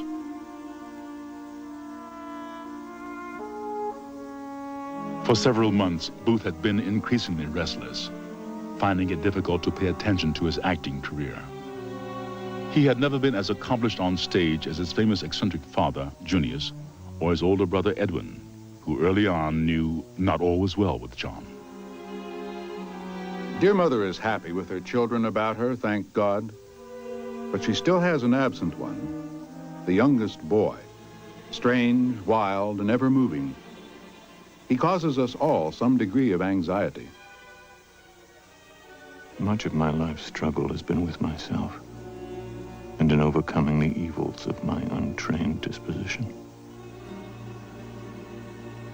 As a boy, he once systematically exterminated every cat on his family's farm. As an actor, he could be outright violent. He generally slept smothered in steak or oysters to cure his own bruises. Though an excellent swordsman, in his blind passion, he constantly cut himself. How he threw me about, once even knocked me down. On several occasions, Booth had already touched the lives of the Lincolns. Tad had seen him act and said, "He makes me thrill." And Booth had presented the president's son with a rose.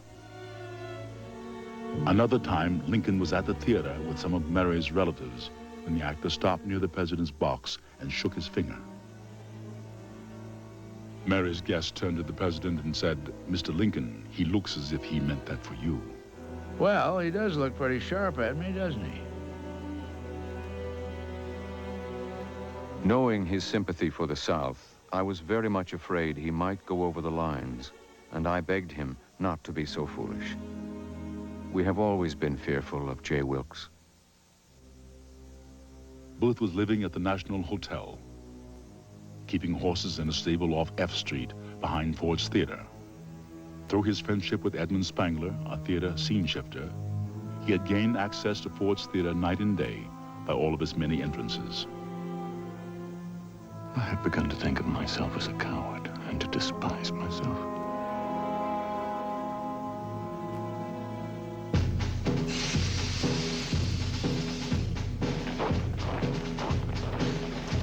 December 1864.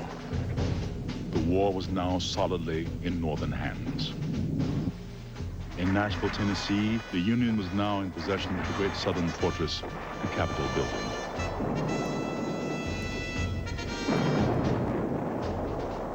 Off North Carolina, the largest American fleet ever assembled, over 70 vessels strong, positioned itself for a devastating bombardment of the Confederates' last coastal stronghold, Fort Fisher.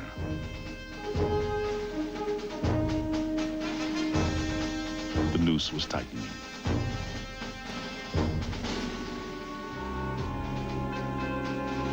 The war continues.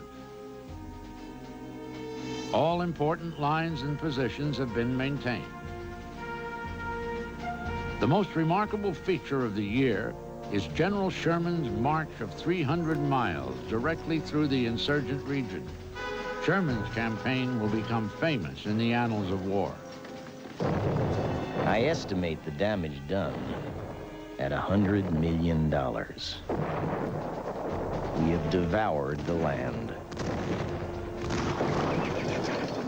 To realize what war is, one should follow our tracks.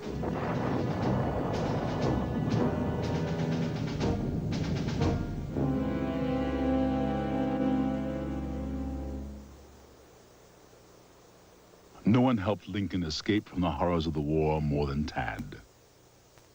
But every time the president looked at his youngest son, he felt anxious.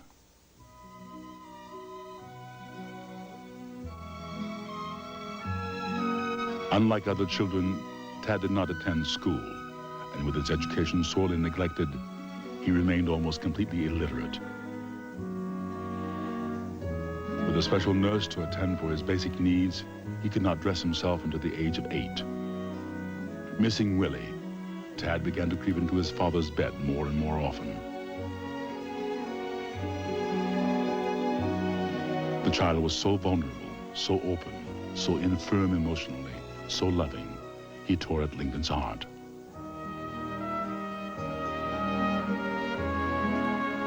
When this is over, I tell my boy Tad that we will go back to the farm. When I was happier as a boy when I dug potatoes at 25 cents a day than I am now. I tell him I will buy him a mule and a pony, and he shall have a little garden in a field all his own. Lincoln's tenderness as a father was very different from the way he had been raised by his own father. Old-fashioned, stubborn, sometimes severe, Thomas Lincoln never received an invitation to Lincoln's wedding, was not ever invited to Springfield, and never once laid eyes on his daughter-in-law Mary or any of his grandchildren.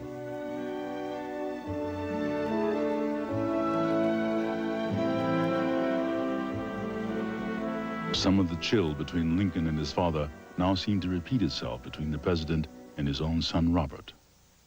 Away at Harvard during the presidential years, Robert almost never saw the man who sent him money and salutations.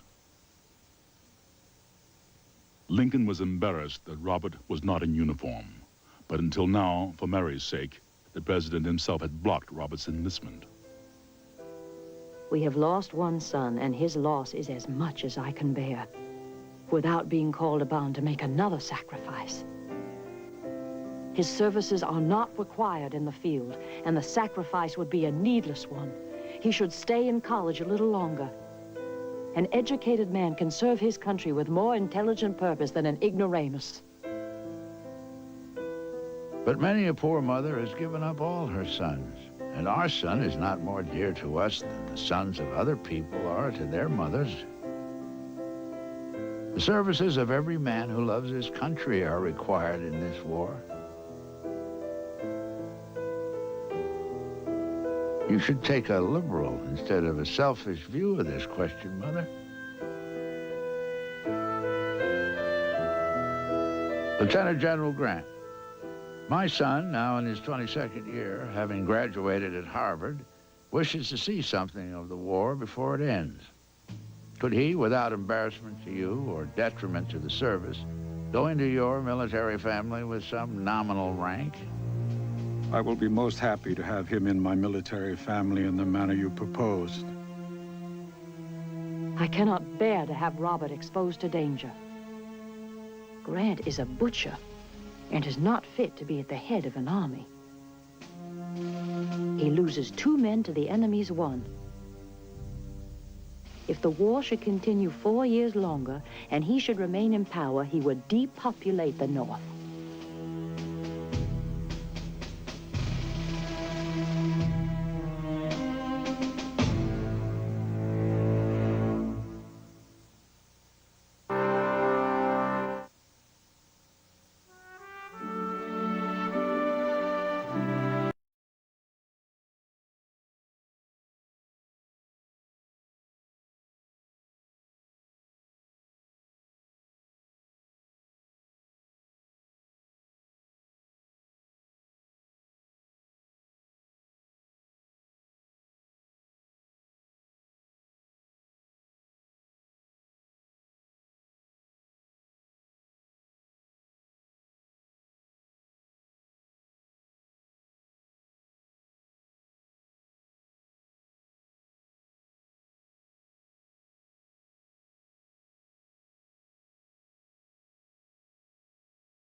On the morning of the grand procession in New York State's capital, Lincoln's assassin was finally caught. The hunt had begun 12 days earlier, under the direction of the Secretary of War, Edwin Stanton. The murderer of our late beloved President Lincoln is still at large. $50,000 reward will be paid by this department for his apprehension. $25,000 for David E. Herold. All persons harboring or secreting said persons will be treated as accomplice in the murder. John Wilkes Booth had escaped Washington on horseback over the Navy Yard Bridge. Ever since the night of the assassination, he had been hiding out in Maryland, recording his rambling thoughts in a diary. I passed all pickets. Rode 60 miles that night with the bone of my leg tearing the flesh at every jump. I have been hunted like a dog through swamps and woods. Wet, cold, and starving with every man's hand against me. I am in despair. Finally, trapped in a tobacco barn by a swarm of federal officers and army men, Booth's flight was over. The hay in the rear of the barn was ignited by Mr. Conger, and the barn fired. Sergeant Boston Corbett, Company L, 16th New York Cavalry, shot the assassin Booth, wounding him in the neck. They carried him from there to the porch of Mr. Garrett's house and laid him on an old straw bed. He repeated 2 or 3 times, "Kill me, kill me." 2.5 hours after his capture, on the porch of this farmhouse, John Wilkes Booth died. 8 of Booth's accused accomplices were arrested. 4 were sentenced to die.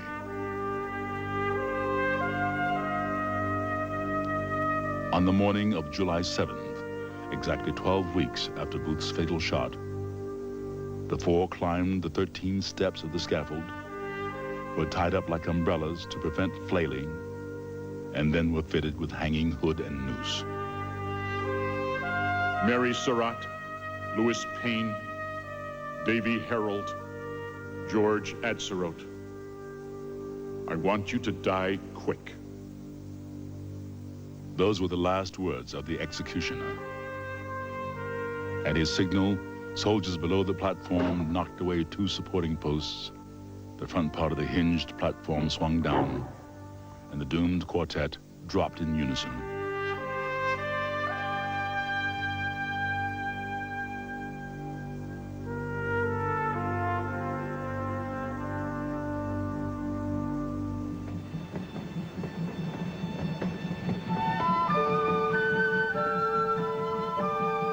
The train continued on to Illinois, reaching Chicago on the 1st of May. Here, every man had personally known Mr. Lincoln. Here he had tried his causes.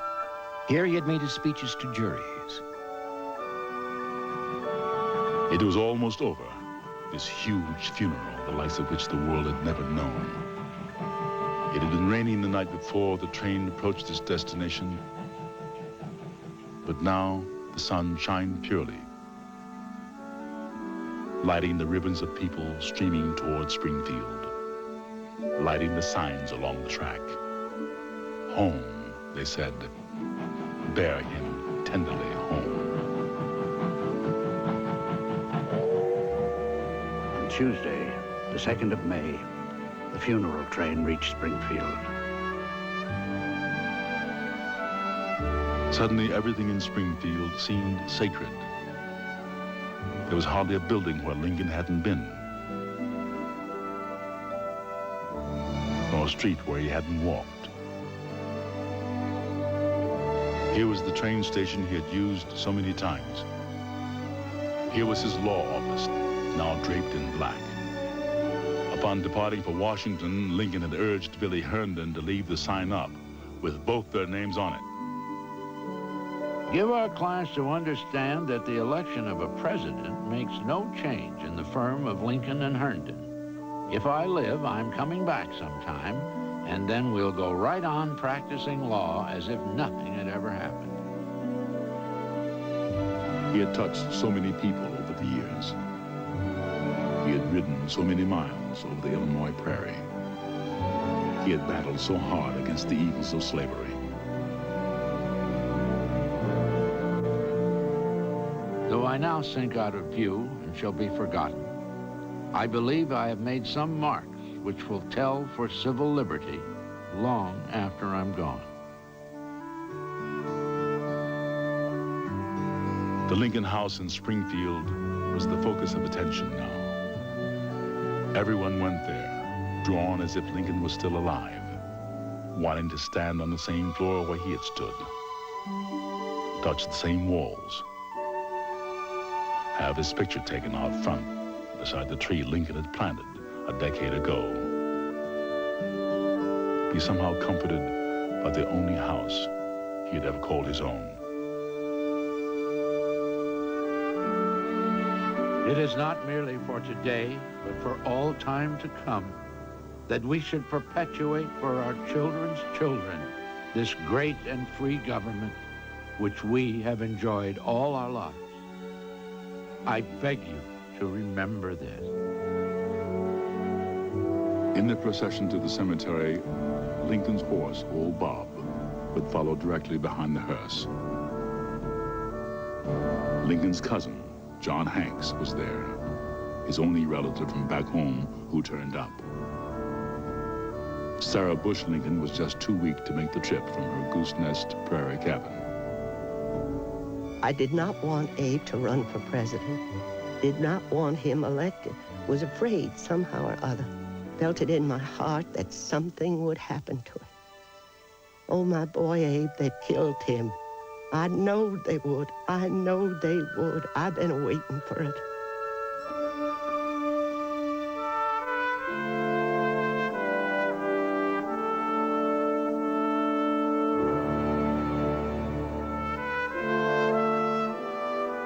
No march in the West had ever been so large.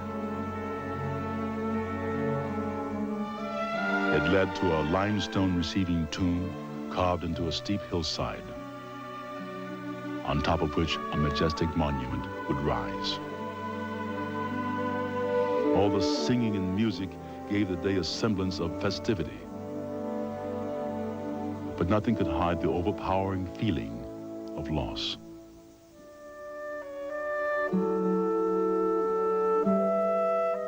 It is hard to realize that he is gone, that we shall no more see his commanding form, hear his kind voice, or touch his honest hand with its well-remembered earnestness.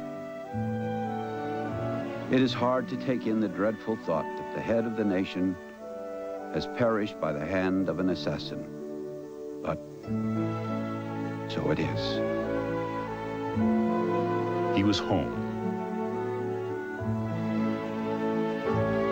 The man who embodied the spirit of what Americans could be at their noblest, their best.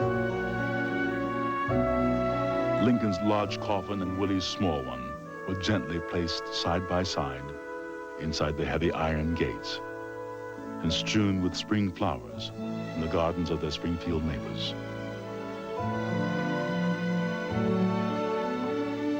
Robert Lincoln had attended the first and now the final of his father's funerals.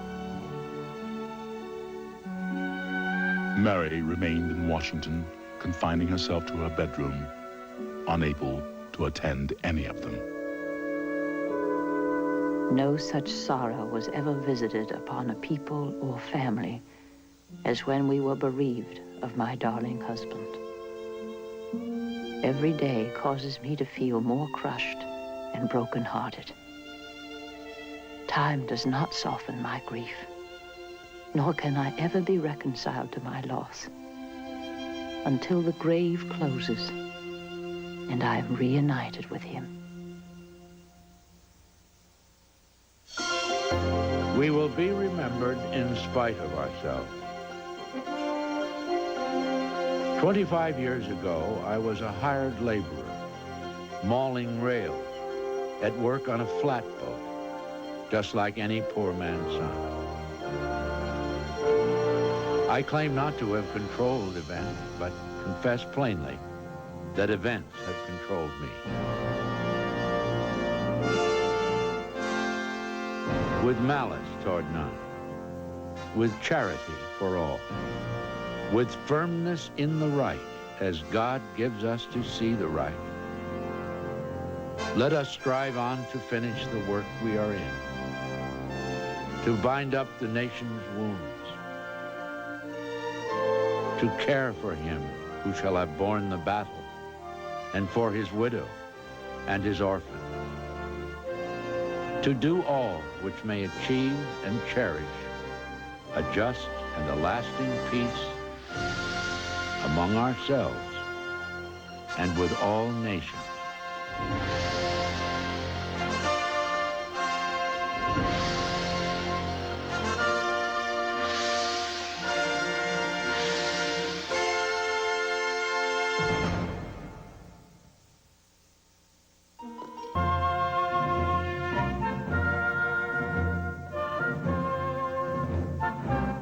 This is Charles Gibson. And Nancy Snyderman. This week, how fruits and vegetables can help you have a healthy baby. Plus Hoffa's Danny DeVito and Broadway's Tommy Tune. This week on Good Morning America. Stay tuned for Married to the Mob, the ABC Sunday night movie.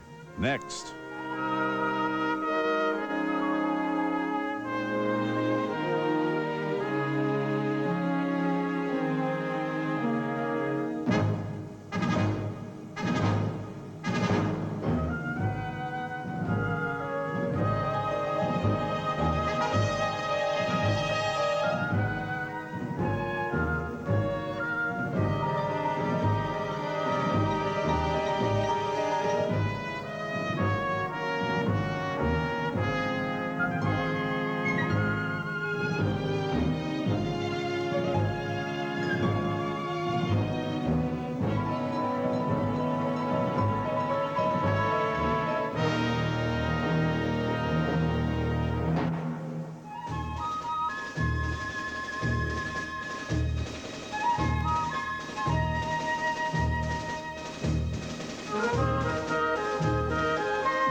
Tuesday, it's